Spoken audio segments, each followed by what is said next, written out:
Good morning, everybody. Welcome back to Strongman Personal Finance. I have a feeling I'm going to get a lot of hate for this video. There's this very popular YouTuber called Ben Felix. He's a portfolio manager or something like that in Canada. I'm from Canada. And he's super popular on the Boglehead forum, in a bunch of different, forums, investment sites, where people get together and they at least don't buy clown stocks. You go on the Bogleheads, you'll hear about Ben Felix. You go on any investment forum, really, you'll hear about Ben Felix.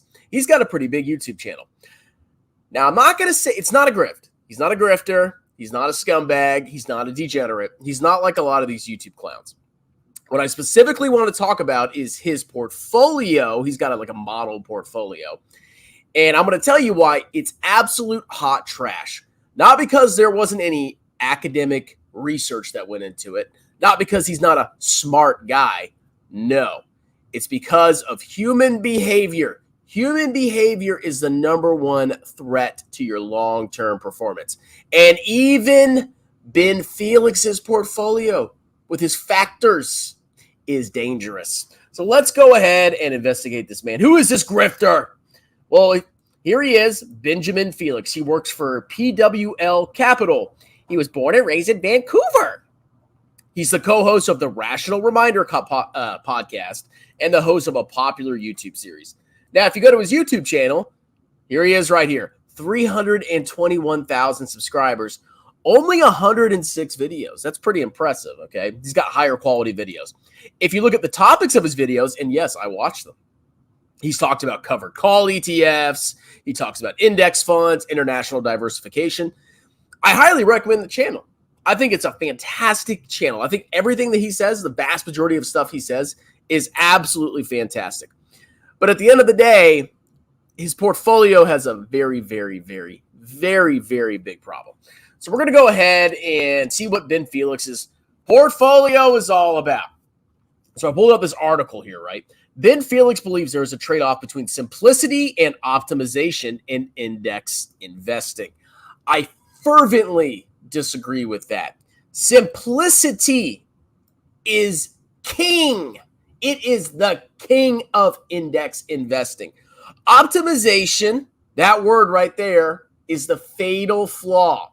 Ben Felix is optimizing his portfolio by creating more complications. He's making his portfolio more complex.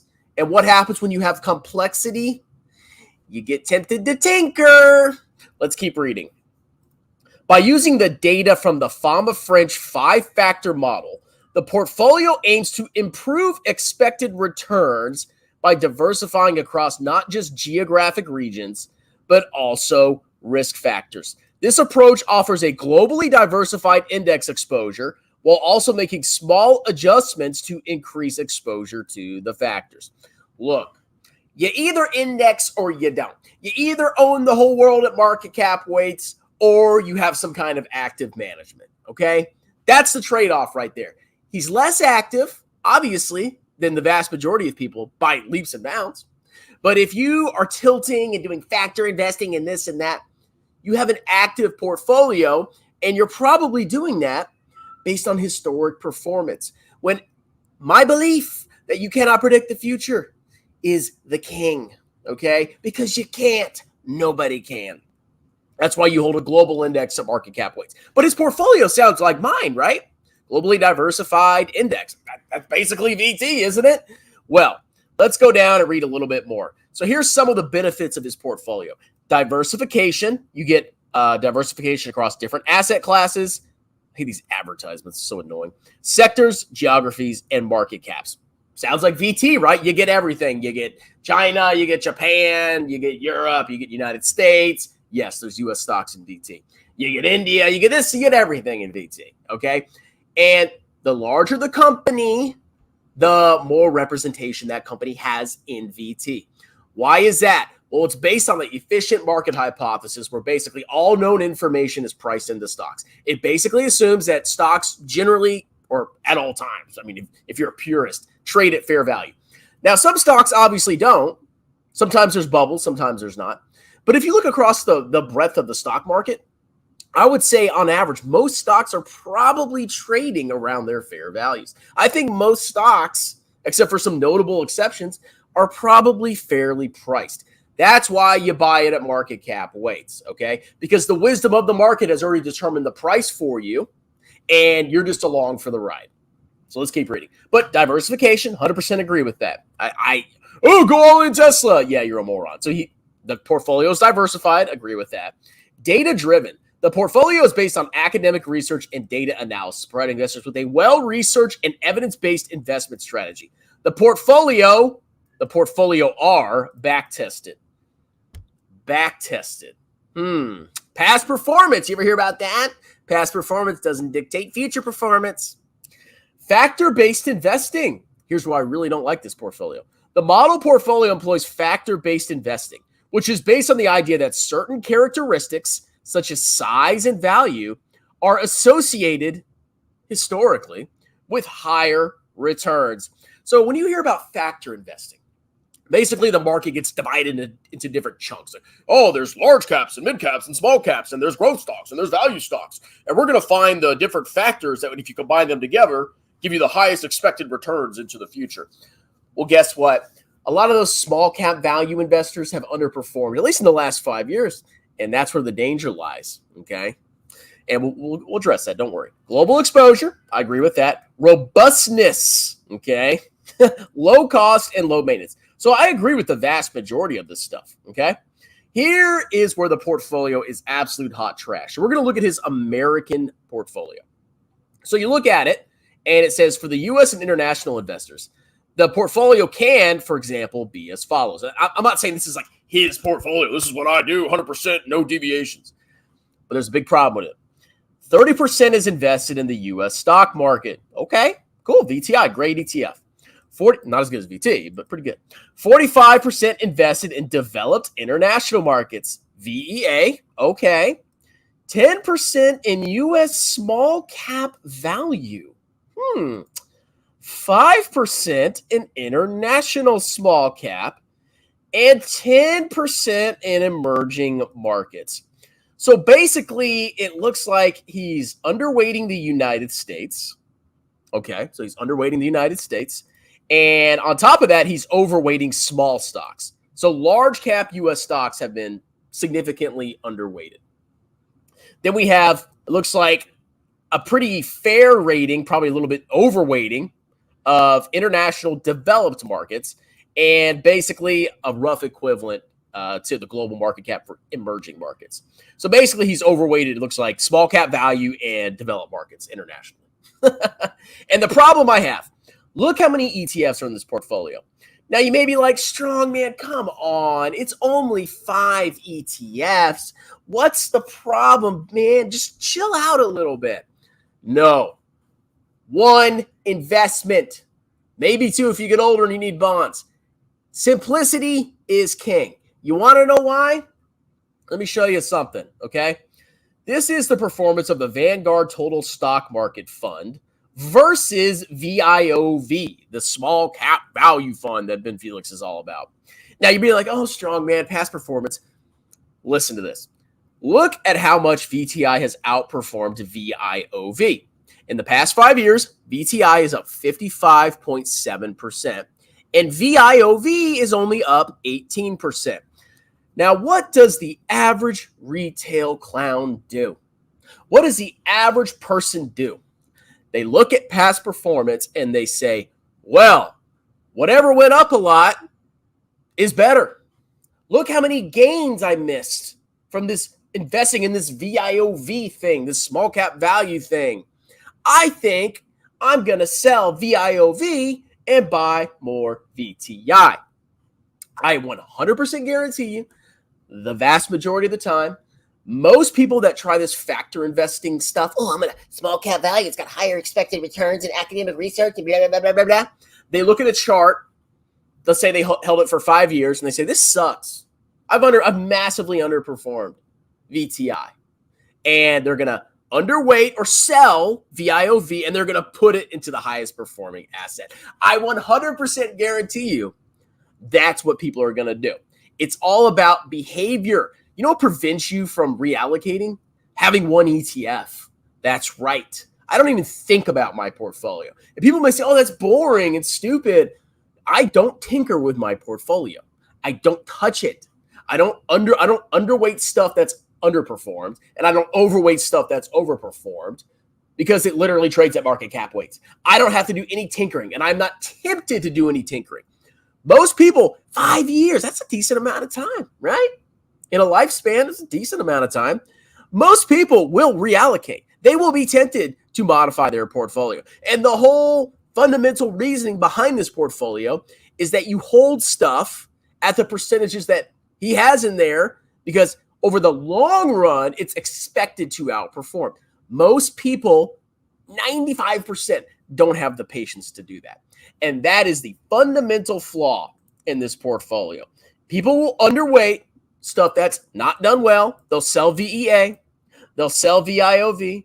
They'll sell this, and they'll basically start to trend towards a higher and higher allocation of VTI, buying stuff that went up the most.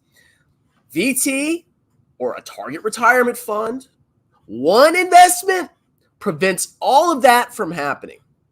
A VT investor, just VT, will outperform this portfolio in the long run. Now, maybe not in a total return. If you theoretically held it for the next 30, 40 years, maybe this portfolio beats VT. It's possible. But the person that's investing in the real world is going to underperform. Guaranteed. It's all about behavior. That's why I used to have I tried to factor invest. I was like, I'm going to have small cap value, and I'm going to have VNQ, the real estate ETF, and then little factors, and then I'm going to have VT, and then, it's going to be my portfolio. And I was constantly thinking about my portfolio. Is 15% too much? Is 10% too little? 12% maybe? 13% international? What about this? What about that? It's all bull crap because you're gonna keep tinkering with your portfolio. That's my argument against Ben Felix.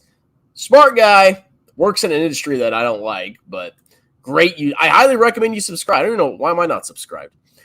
Subscribe to his YouTube channel. Highly recommend it.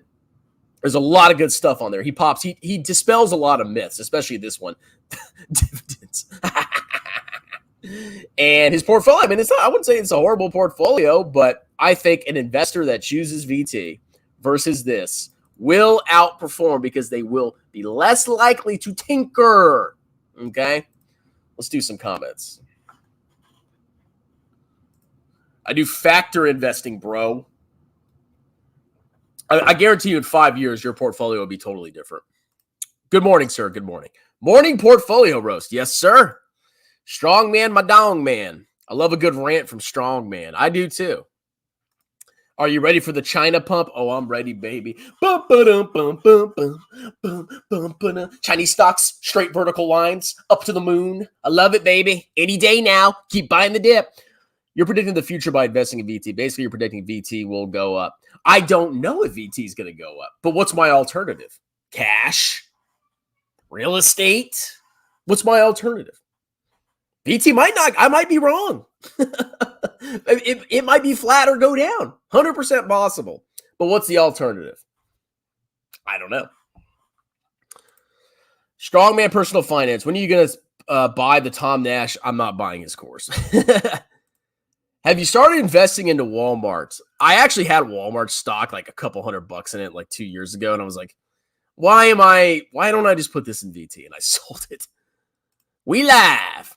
Ben's portfolio is trash. Obviously I'm being a little hyperbolic here. Like his portfolio is not trash, but there's a huge flaw. And that flaw is it doesn't account for human behavior. Why would anyone listen to this guy? He clearly doesn't value revenue by revenue. The way he said China means he didn't vote for Trump. China. Did you make that DCF? I did very recently. It's like it's got everything money on the thumbnail. Jeremy looks horrible compared to this portfolio. Well, Jeremy's a fraud, so he's not in the same league as Ben Felix. The hotness was international stocks 20 years ago. EU been limping along in austerity for the past 16 at least. Well, people that started investing in 2020, they're like, oh, what? U.S. stocks, that's it?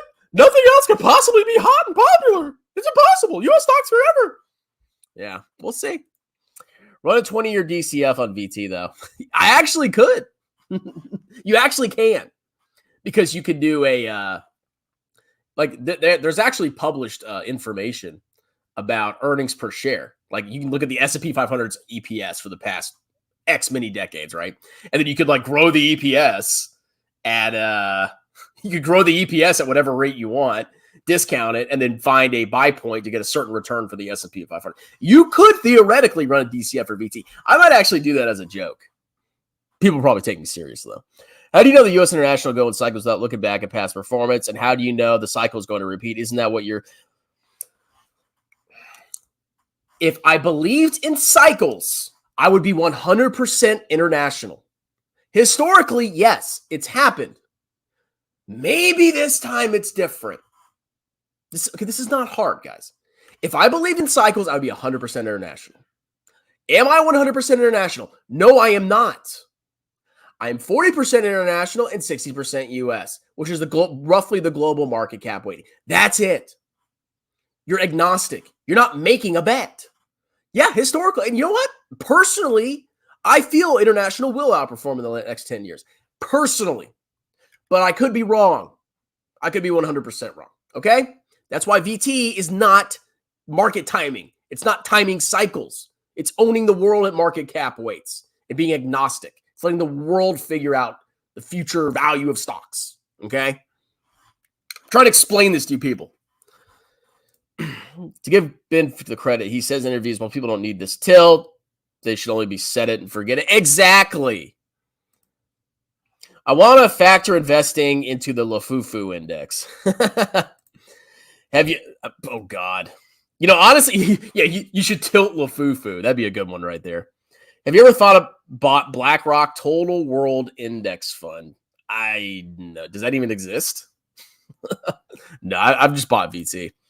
Definitely too much. Yeah, I mean, he's overweighting it, which is just odd. It's like, I mean, I get it. You know, if international does outperform, you might do well in the next 10 years, but why overweight it? That's a problem with those factors. They overweight stuff. If you tilt, if you have a VT portfolio that's 85% VT, and you factor tilt 15 U.S. small cap value, well, you've massively overweighted the United States. I mean, this isn't hard, guys. I love the Lefebvre. Oh, I lost more than you have ever made in your entire life. I'm so amazing. Oh, my Patreon. How have you been? Delicious. But then you're not invested in Palantir. That's true. I mean, I might have Palantir in VT. Strongman, I sold all my U.S. stocks 100% international per your advice. That's not my advice. That's not my advice. My advice is own the world at market cap weights. The United States is included in the world.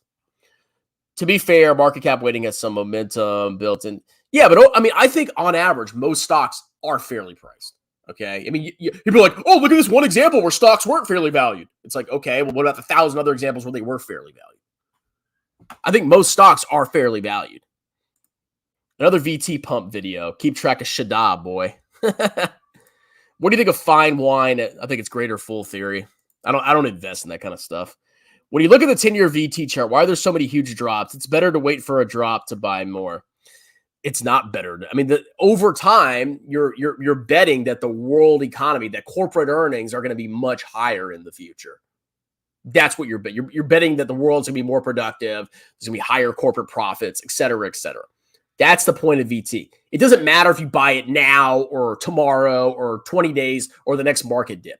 In 30 years, if the world grows, you're still going to be up much higher in whatever share lots you bought. I just dollar cost. I don't care where the market's at. Let's see. Still waiting for emerging, but then they wouldn't be emerging markets anymore. Ben Felix is a proponent of a focal, diversified, passively managed index fund as far as I've been following him. Yeah, his portfolio is basically like this weird kind of conglomeration, kind of not a VT with more complexity. Oh, I'm so sophisticated. Oh, yes, factor investing my data. And then clowns are just going to sell what went down a lot and buy what went up a lot. 100% guarantee. I've seen too many clowns on YouTube, and I just know it, okay? I have 5 stocks, 300. Good Lord, dude. Yeah, those margins are like 20-year locust swarm. We've never heard of it. We've heard of it, never seen it. Let's see. Factor my tractor. I've got VTI plus VX because I don't want to pay taxes on my VTI. What do you mean? I mean, you get like the foreign tax credit. I mean, there's a little tax advantage to that portfolio. I prefer the simplicity. VEQT is a BlackRock version of, oh, check it out. I regret buying VT at 80, not 70.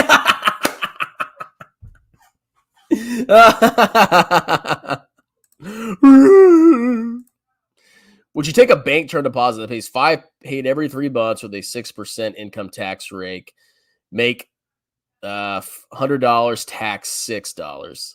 Would you take a bank term? I mean, if I had emergency savings, if I didn't need the money in 3 months and I just wanted to park it in somewhere safe, maybe. That doesn't sound that bad. I have 40% of my portfolio in Hello Group. I don't know what that is. What do you think about the Indian stock market? Is it the next China? I honestly don't know. I haven't researched India that much, to be perfectly honest. I mean, if you look at like demographics, yes, they have better demographics than China. Growing population, good demographics. It's a democracy. I mean, there's some bullish things about India, but I don't spend my time like researching. I'm not going to say I'm an expert on India. Diversify with AMC and Berkshire, but one in this. Oh God, that's the rate. I mean, yeah, if you want to park money away for a little bit and it's FDIC insured, I don't see the problem.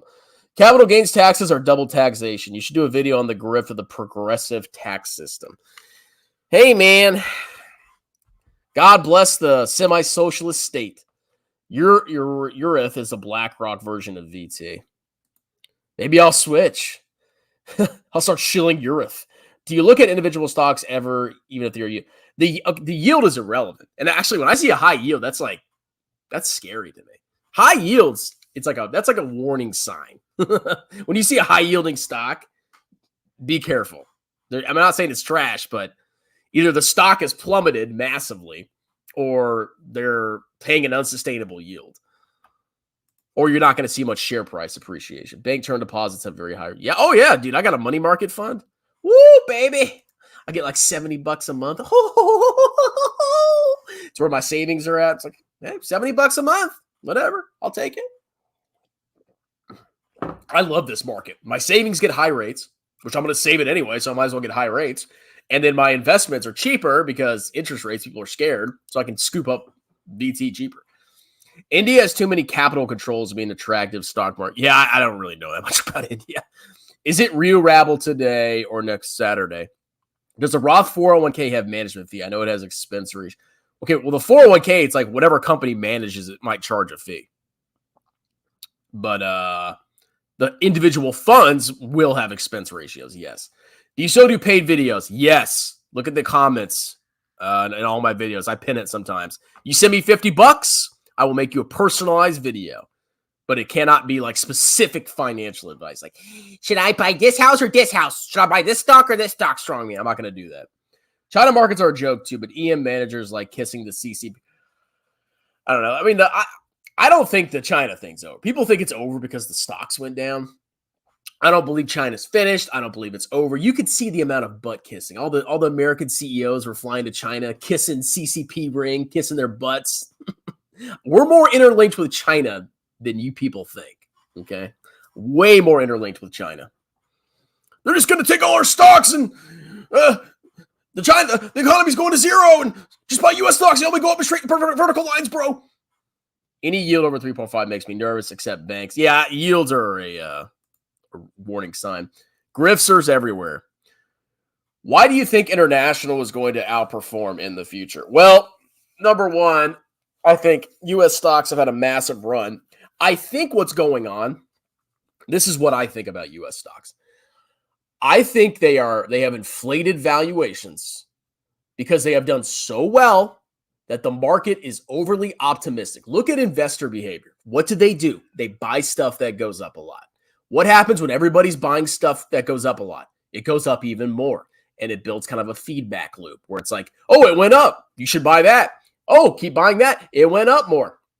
So I think what's happening with U.S. stocks is they've had great earnings growth. Like the U.S. stock market, there's some fundamentals to why it's grown, how it has.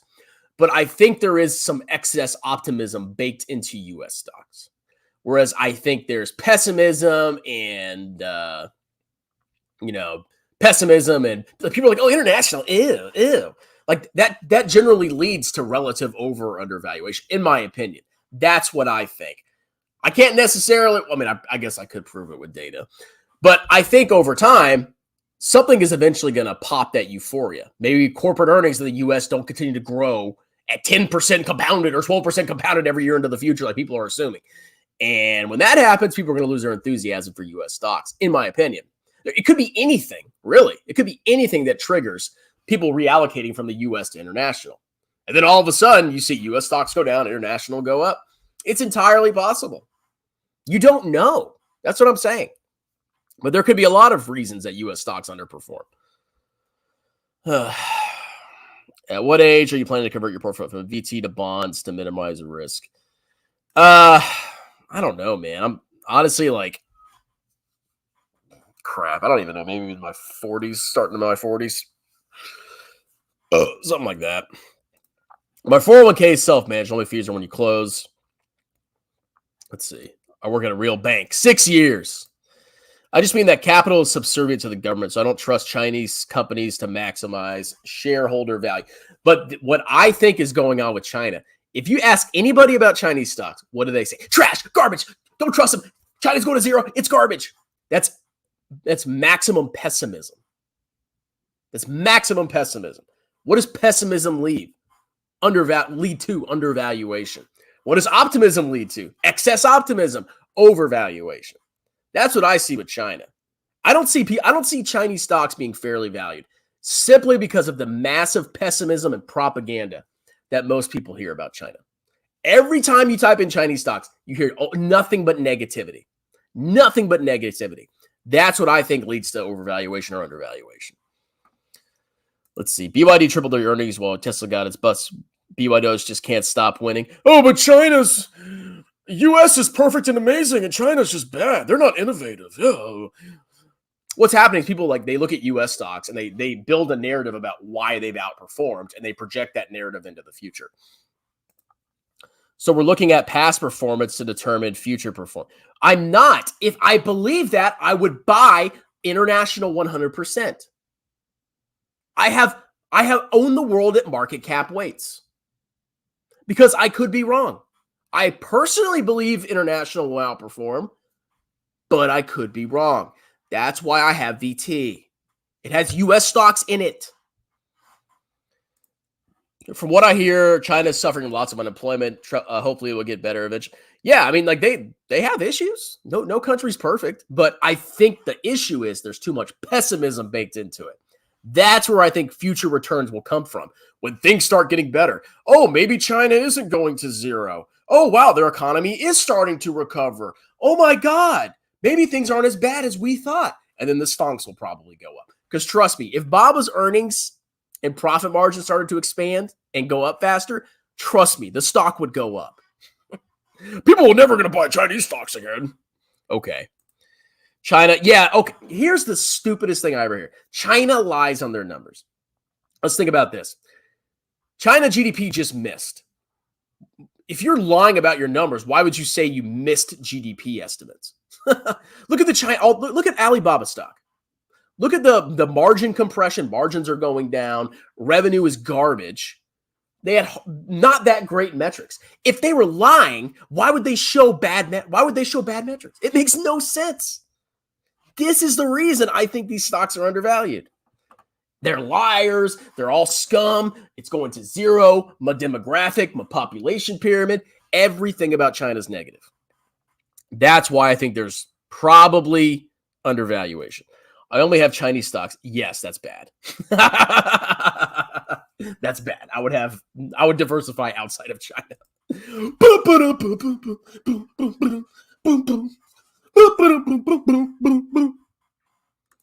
I love how people hate China, but it's such a clown show. Like, we're so interlinked with China. It's insane how connected we are to China. You saw all these CEOs of the tech giants fly to China. Tesla has a freaking factory in China. It's like all these companies are so interconnected with China. It's unbelievable. Oh, but we're going to decouple and China's going to zero and nobody wants to be in China anymore and it's all bad. I think it's garbage, personally. Are you bullish on AI boosting growth? I mean, maybe. I'm actually going to do some like half-butted analysis, but I'm curious because the reason that U.S. stocks have outperformed GDP is because corporate profits have grown faster. Corporate profits have become a bigger percentage of U.S. GDP over time, which is why U.S. stocks have grown faster than GDP. Uh-oh. All right. I'm going to have to get out of here too soon. Strongman, would you invest in Sudan? They have a perfect... Well, if Kingdom of Finance was my financial advisor, oh man, look at that pop. It's like a delicious pyramid. Oh, Sudan, bro, it's got a great population pyramid. He's such a clown. Right, and the U.S. doesn't have. It has better demographics than other countries, but it's not like this amazing, beautiful demographic powerhouse. And even if China's demographics aren't as good as the United States' their millennial generation is larger than our entire population. Stocks went down. I don't get why Fufu loves PayPal. They're a Me Too payment and everybody hates them. I mean, I personally like PayPal, but that's not a reason to buy the stock. There's a reason the stock is trading cheap. It's not just trading cheap. What Lefebvre is saying is, I understand I am smarter than the market. I know more. I have more information than the market. The market is mispricing this. That's what I think. I mean, he could be right, but Jeremy's also a moron. I also think China's here to stay and probably become richer with time. There's plenty of wealth. No, only you. Dude, U.S. stocks are going to go up in a straight 45-degree angle forever into the future. Forever. Forever, bro. It's U.S. stocks, 45-degree angle, forever. Let's see. What are your thoughts on Fed now? I mean, from my understanding, it's just like an interbanking thing. I mean, the technology is amazing, but I don't think it's going to kill PayPal like right now, because like I think it's more about banks, between banks, not necessarily like consumer to consumer. Eventually, of course, if you make enough guesses, eventually you're going to be right. Oh, he's a genius. India's the best. China's the best. All right, guys, I need to go do stuff. Did you see Jeremy say you can't retire? Oh, yeah. But you know what you can retire on is losing all your money on Tattooed Chef. Mm-hmm. Yeah, that's right. That's how you retire. Buying 8%'s lame. Buying Tattooed Chef and Voyager and Honest My Bonus and Smile Direct Club and Corsair My Horsehair and all these other clown stocks that he lost. That's how you actually retire. 8%'s garbage. Yeah. People who eat China stocks, the same people say, I will only buy socially environmentally conscious, and they don't realize they own Apple. Oh, dude, I got a great video coming up. In my 401k? Oh, I'll save it for the video. It's just hilarious. I bet if you start doing some Trump news, your would grow. Meet Kevin does reports. Yeah, I'm going to keep that to a separate channel, though. Strong, will you do paid videos so that we'll do? Of course I will. I want money. See, I don't have a grift. What? I have a course that teaches financial statements. But I don't have this like grift empire. So if somebody wants to pay me for a video, yeah, I'll do it. You can see Strongman's bias. I'm not biased against India. I don't got anything against India. I just said I haven't researched it that much. Where's the PPC in? All right, guys, I gotta go. Cheers.